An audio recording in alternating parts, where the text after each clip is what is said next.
Ya, saya mungkin ngambil sedikit waktu. Silakan mungkin ada slide-nya ya. Terima kasih kawan-kawan AMSI ya. Kebetulan saya baru cross check sekjennya itu mantan mahasiswa saya kebetulan. Ini si Riyadi barusan dikirim. Bapak Ibu yang saya hormati, terima kasih atas undangannya. Kebetulan disertasi saya itu berbicara tentang sawit. Saya mempertanyakan mengapa sawit itu berkembang pesat tetapi kesejahteraan masyarakat Kalbar nggak naik-naik. Intinya itulah disertasi saya. Bapak Ibu yang saya hormati, di slide pertama bagaimana bisnis sawit membawa kemakmuran Kalimantan Barat. Judul yang diberikan kepada saya. Masuk ke slide kedua. Slide keduanya pertanyaannya, benarkah investasi sawit dan tambang membuat masyarakat makmur dan sejahtera? Pertanyaan kalau benar kan jawabannya hanya dua, benar dan tidak benar kan. Coba kita lihat tadi di slide berikutnya.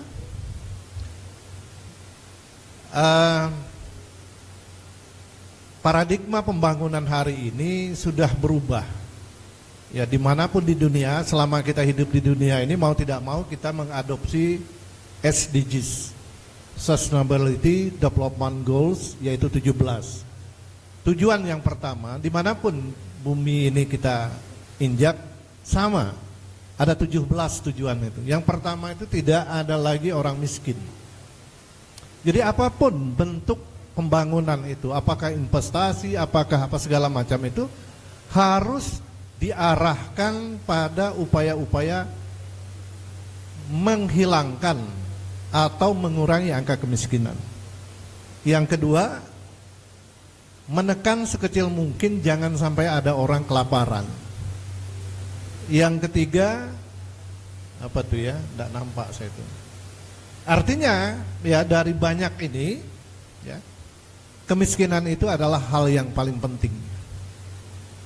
Sementara Kalimantan Barat angka kemiskinannya masih sangat tinggi. IPM Kalbar ini juara 5. Kalau tidak salah, mau nanti dikoreksi, peringkat kelima dari bawah. Padahal dengan asumsi Papua tidak dimekarkan, Pak ya. Masih 34, kita itu nomor 5. Padahal tambang tadi ada 600 kata Pak Gubernur, Wakil Gubernur. Perkebunan kelapa sawit dengan milnya ada sekitar 400. Dan sawit dimulai di Kalbar ini pada tahun 78, kebetulan itu dekat kampung saya, itu di Meliau. Mulainya itu 525 hektar. Hari ini yang baru disampaikan teman dari GAKPI tadi sudah 2 juta hektar. Tapi kesejahteraan Kalbar tidak mengalami perubahan sesuai dengan perubahan lompatan atau leverage yang terjadi pada perkebunan. Kita masih beranjak pada 5 besar terbawah. Parameternya apa adalah indeks pembangunan manusia. Lantas mengapa itu terjadi? Nah, ini yang perlu kita pikirkan, kita diskusikan. Something wrong, pasti ada sesuatu yang keliru. Berikutnya, ya, Kalbar memiliki potensi sawit terbesar ketiga nasional. Ya, luasnya lebih kurang 214 juta tahun 2023, lebih kurang dengan disampaikan teman tadi. Sentranya 12 kabupaten itu dominan Ketapang, Sanggau, dan Sintang. Kemudian berkontribusi besar terhadap sektor perkebunan, ekspor CPO. Kenapa ini berkembang? Karena harga tanahnya relatif murah, infrastrukturnya cukup baik, pelabuhan ekspor juga sekarang sudah hampir difungsikan. Lanjut. Estimasi ekspor Kalbar 594 juta dolar untuk sawit saja, ya, turunan pertama dari sawit, karena tidak ada turunan kedua ketiganya. Turunan pertama kita adalah CPO. Kemudian HS Code 15 itu 49 nilai ekspor. Kemudian produksi CPO Kalbar perkirakan 3 sampai 4 juta ton. Kontribusi CPO terhadap ekspor Kalbar sekitar 21 sampai 25% ekspor pertanian. Jadi sudah sangat besar, kebunnya besar, nilai ekspornya besar, tapi kok nggak ngaruh gitu loh. Nggak ngaruh terhadap angka, menekan angka kemiskinan tadi. Seharusnya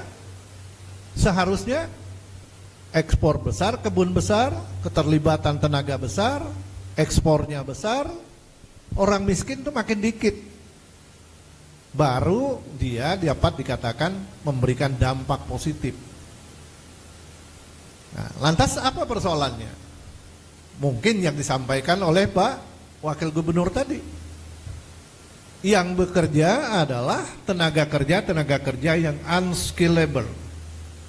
Ya, tidak lebih dari buruh kasar. Yang notabene satu skill labor berbanding 50 atau 100 tenaga unskilled labornya. Artinya penghasilannya, kalau level manager penghasilannya mungkin 1 bulan 50 juta, itu kan akan setara dengan 50 orang unskilled labor. Kemudian kita lanjutkan,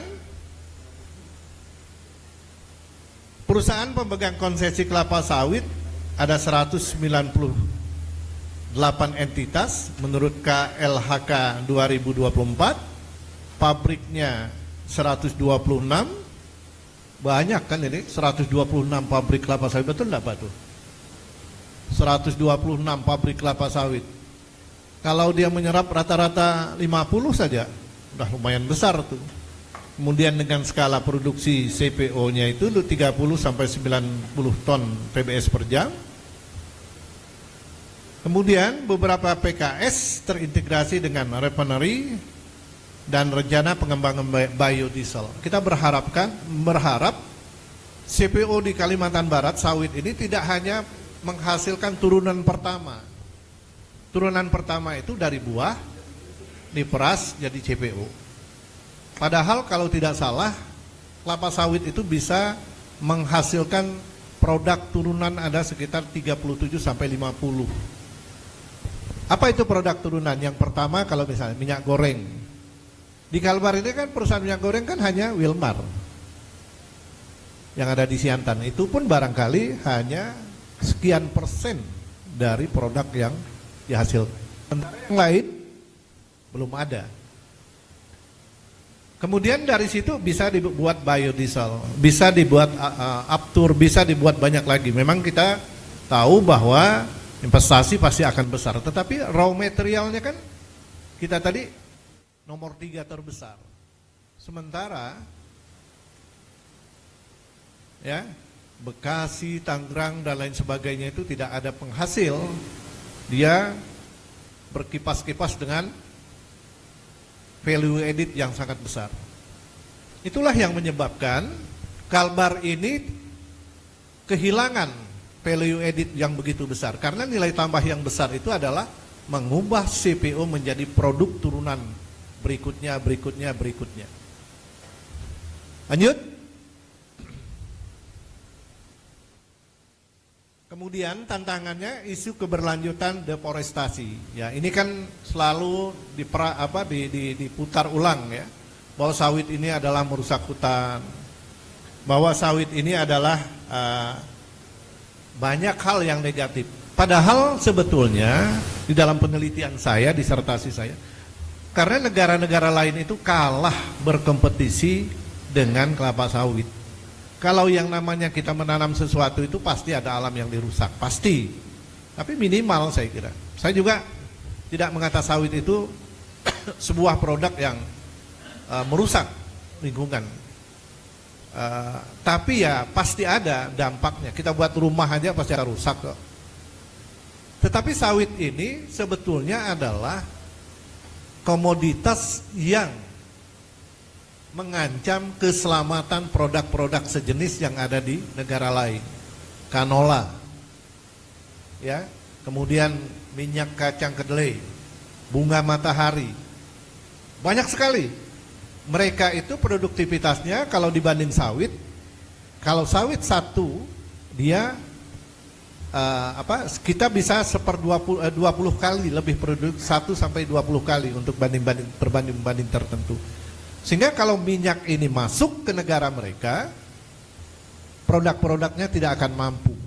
Dikemaslah dalam bahasa yang seolah-olah bagus, bahwa sawit deforestasi, sawit mengancam lingkungan dan lain sebagainya. Nah, ini sebetulnya pure business. Kemudian ya permintaan global terhadap CPO ini ya sangat tinggi, ya. Ada yang mempersyaratkan ISPRO, RSPO, tapi ada juga yang tidak bersyarat. Negara-negara Bangladesh, negara-negara India itu tidak bersyarat. Yang penting bentuknya CPO bisa dibuat minyak goreng, sikat. Artinya enggak, yang bersyarat ini kan orang-orang kaya. Kalau kita ingin ngasih orang minum, orang kaya kan banyak syaratnya. Ini kira-kira enggak. Nah, tapi kalau kita yang masyarakat yang tidak terlalu care dengan itu, selama dia airnya putih, udah, ini merek apa nih? Oh, merek ini. Oh, enggak, saya enggak comfort dengan merek itu dan sebagainya. Ya, jadi yang memberi syarat dan sebagainya itu biasanya negara-negara kaya, dan itu kecil. Mereka makan minyak goreng itu kecil. Makin kaya orang makin sedikit makan minyak goreng karena takut mati. Ya, kalau kita kan bakwan pakai minyak goreng, semua pakai. Coba tuh orang kaya makan bakwan itu setahun sekali pun belum tentu ya. Jadi nggak usah juga kita takut ya menghadapi persoalan tekanan. Kemudian yang berikutnya adalah biodiesel. Biodiesel ini sesuai dengan yang tadi adalah green economic. Yang slide pertama tadi terkait dengan SDGs itu, Sustainability Development Goals. Jadi segala sesuatunya negara di dunia ini sudah bersepakat. Kita harus mementingkan planet kita ini selamat. Planet kita ini selamat supaya apa? Manusianya selamat, people-nya selamat, planet selamat, people-nya selamat. Ya kita semua akan selamat. Bagaimana? Ya tidak boleh rakus, tidak beban lingkungan. Oleh karena itu dilakukan penataan. Lanjut. Saya kira sedikit lagi ya. Coba saya minta di slide terakhir Mbak. 2 yang terakhir. Pertambangan tadi. Coba di slide terakhir Mbak. Terakhir ke slide naik ke atas 1. Nah ini gambar ini, ngapa sih kita ini miskin? Ngapa nih NPM kita tidak naik-naik?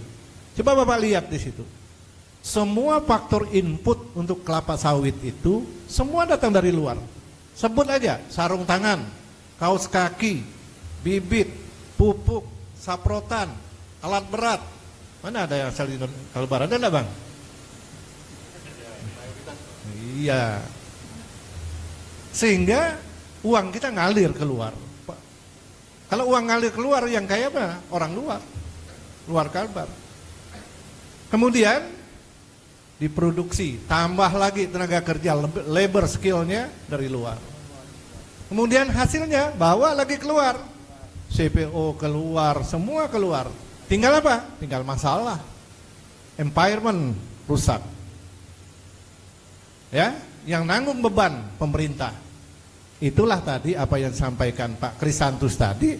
Ayo sama-sama kita bangun. Jangan memetik bahasa kasarnya barangkali. Jangan kau keruk kekayaan. Kau tinggalkan kami dalam kondisi yang melarat. Kan begitu. Nah, jadi saya agak sepaham.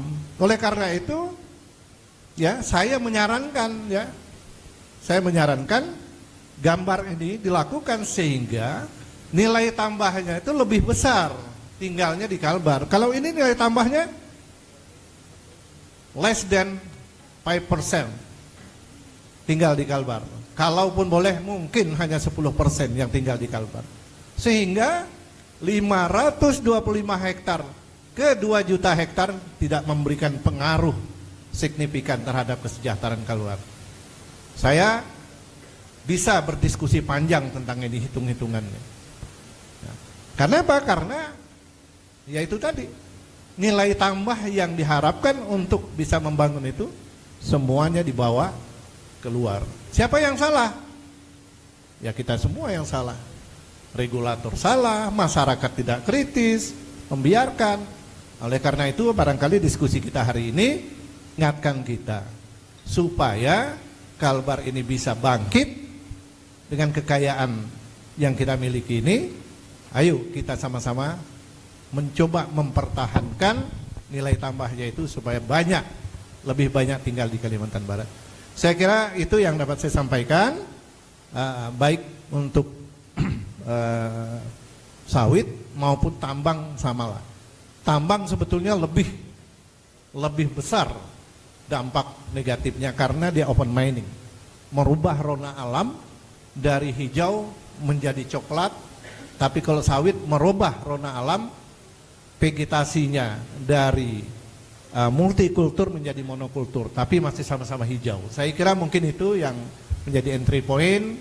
Harapan kita mudah-mudahan Kalbar menjadi lebih makmur dan sejahtera. Terima kasih. Assalamualaikum warahmatullahi wabarakatuh. Beri aplaus buat Pak Rosadi.